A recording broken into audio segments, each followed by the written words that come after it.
Alright dudes, here we go. Start of the 12-week program.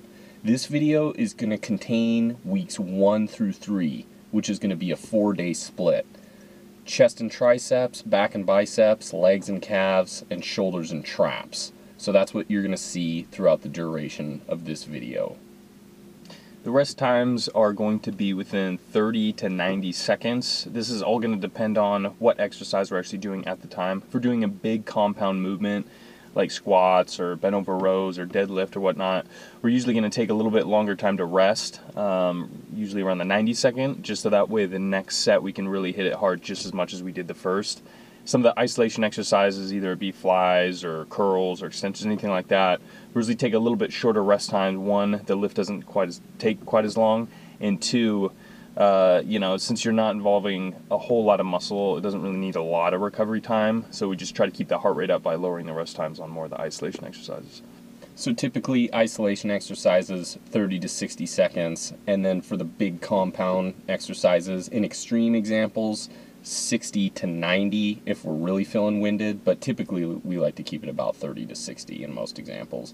Like Brandon said, really we do it where the guy's resting just as the other guy's doing the exercise, and then you just keep switching out. Usually it takes about 30 to 60 seconds. Having said that, we are ready to get started, so let's do it.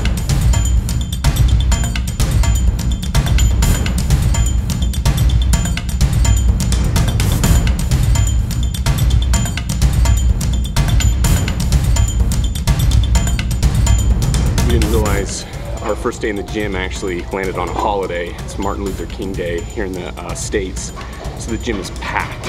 So we actually had to do a few alternate exercises. As you'll notice, we're doing dumbbell incline bench as opposed to barbell, and now we're doing the hammer strength bench as opposed to just the traditional flat bench.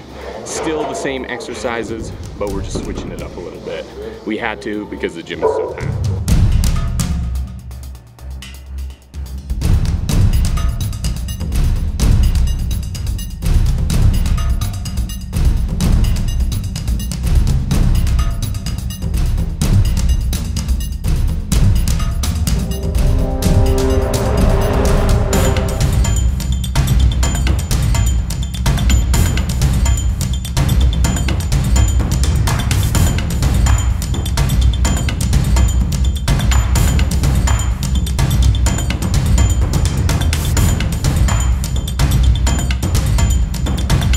First phase of the program, the prep phase, weeks 1 through 3, we're going to focus on a little bit higher reps on the deadlifts.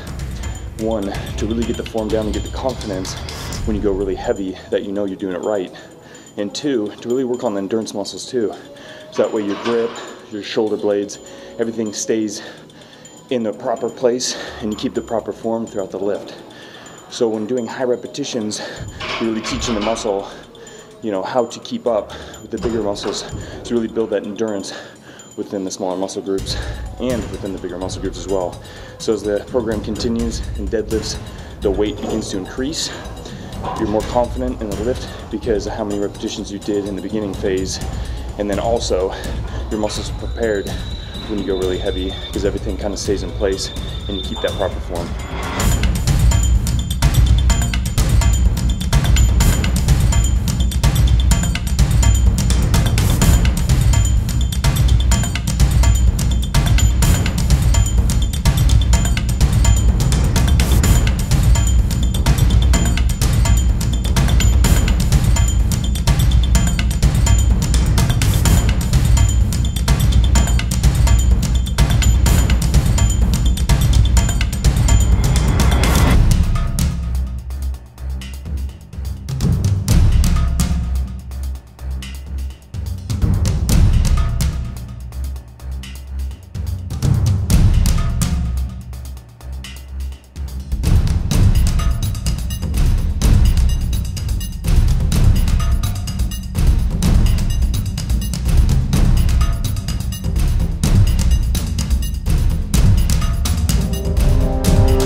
I should be sent to the forge for getting out of shape.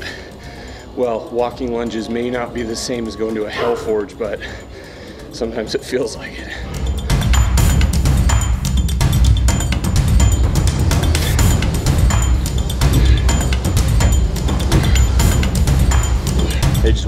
quick shout out to Lewis Marshall from St. Albans, England. Just want to say hi and just stay motivated, because soon enough you're gonna be buff. Have a good workout, and hopefully you're following that 12-week plan along with us.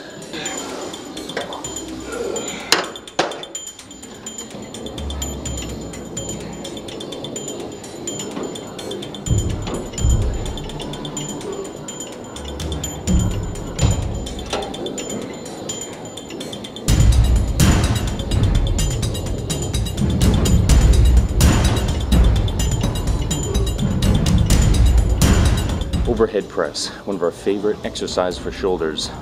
A major compound movement hitting all three heads of the deltoids, and this is gonna really kill those shoulders. One thing about this is you always gotta remember is lock those knees out. That way you're getting no bounce in them. And also you wanna get a nice lockout at the top too, squeezing the traps.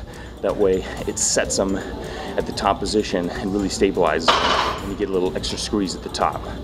So these ones, and next is gonna be the upright rows, another one of our favorites, compound exercises, really gonna kill those delts. We're gonna take a little wider grip on this specific exercise. A lot of people like to do narrow. Narrow I feel works a little bit more of the traps in the front delt. We're taking it nice and wide, hit more at the lateral head, also a little bit of the traps. And what you wanna do is when you come up, don't come up past parallel to the floor, just come up to about lower chest. That way your upper arms are about parallel to the floor. Get a little bit more activation in the shoulders this way, and you relieve some of the pressure that can be on the shoulder joint if you go too high.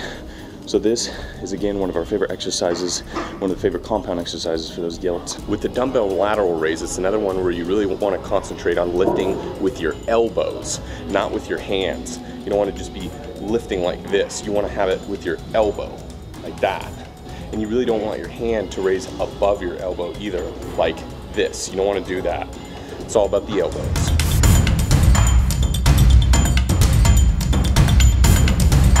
Face pulls, a great exercise to build those rear delts and traps.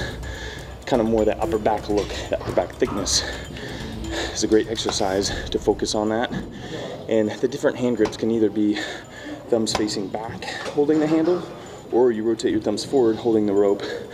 You don't have to use the rope either. You can use a straight bar as well. Get a nice wide grip, pull it right directly to eye line, get that nice squeeze in the traps all the way back. The elbows can flare out and drop somewhat, so your hands can be a little bit higher in the elbows on this particular exercise to get the maximum squeeze in the scapula or the shoulder blades. So once you complete all that, you should really feel that burn. Visualization is really important, and it's something we try to use often. For instance, on the barbell shrugs, what we like to visualize is that you're actually touching your ears with your shoulders. So as you're bringing it up, just bring it up as high as you can, and just picture that that's just going right up past your head. I mean, you're trying to bring it as high as you can. Just bring it up and then bring it back down. Straight up, straight down. No rotation, no anything. But just as you bring it up, try to bring it up as high as you can, like you're just touching that midway ear point.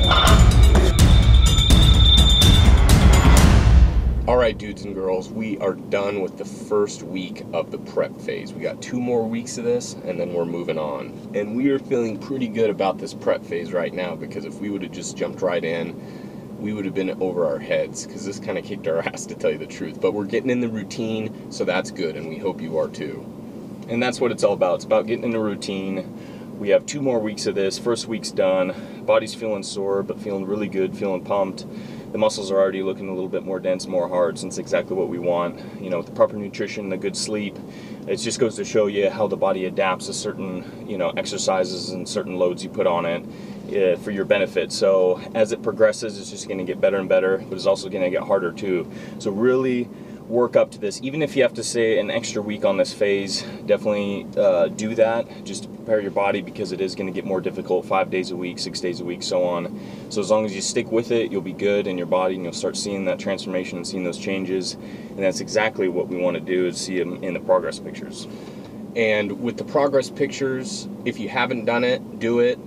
You really want to see that change from week 1 to week 12. There's going to be a huge change, and you want to use that as motivation. So if maybe you're hitting kind of a plateau around week 6, week 8, you can look back on that first week and go, wow, I've made some huge changes. Another thing, we've been reading the comments, we've seen some of the questions as far as, you know, what do I do if I don't want to put a lot of weight on? I'm not really used to some of these exercises. Hey, that's totally cool. Just work on that form, especially during these first 3 weeks.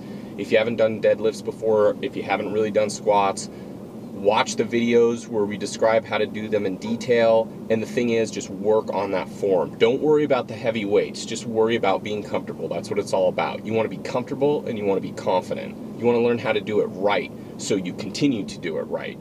You're not, you don't have to correct anything down the line. Yeah, it's not only about prepping the body, it's also prepping the mind too. Getting the confidence to lift certain exercises, especially those major compound exercises that take a lot of form, technique.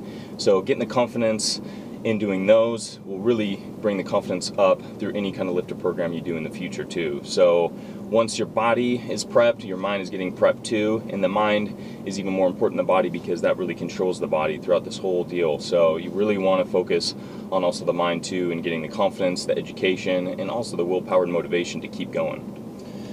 All right, well, we are all wrapped up. Next video we're going to do is we're going to focus on the food we've been eating through weeks 1 through 3, and we will see you again at the start of phase 2, which is weeks 4 through 6. All right, take it easy, dudes.